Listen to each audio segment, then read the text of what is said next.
मराठवाड्याच्या हिंगोली जिल्ह्याला महापुरानंतर आता चक्रीवादळाचा देखील फटका बसला।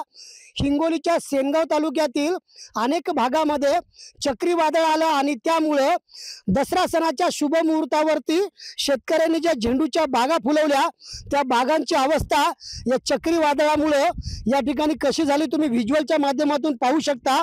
खरं तर झेंडूचं पीक हे शेतकऱ्यांसाठी एक नगदी पीक म्हणून ओळखलं जातं।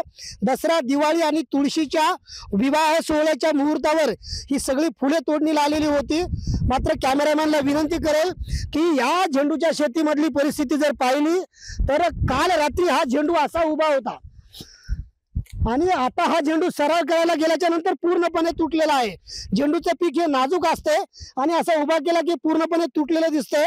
आता माझ्यासोबत काही शेतकरी आहेत। काल रात्री झेंडू उभा होता पण आता काय झालंय?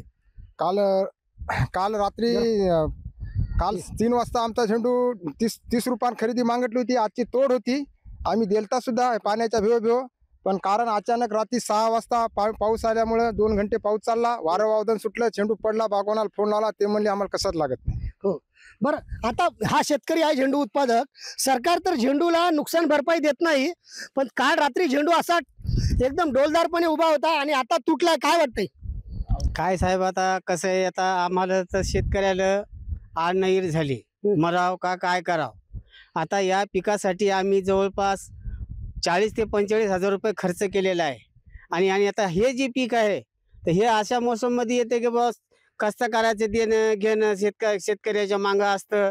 लोक आता पिया भरणावाले की बा तुला झेंडूवर पैसे देतो, तुला सोयाबीनवर पैसे देतो, परंतु आता हे असं आघाती किती वेळात झाले रात्री?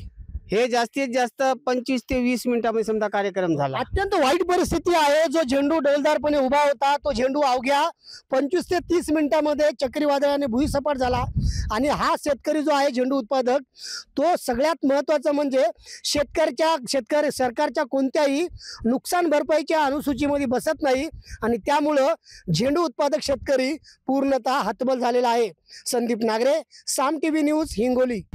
आता isakal.com आहे देशातील नंबर 1 ची मराठी न्यूज वेबसाईट। प्रत्येक अपडेटसाठी isakal.com ला नक्की भेट द्या।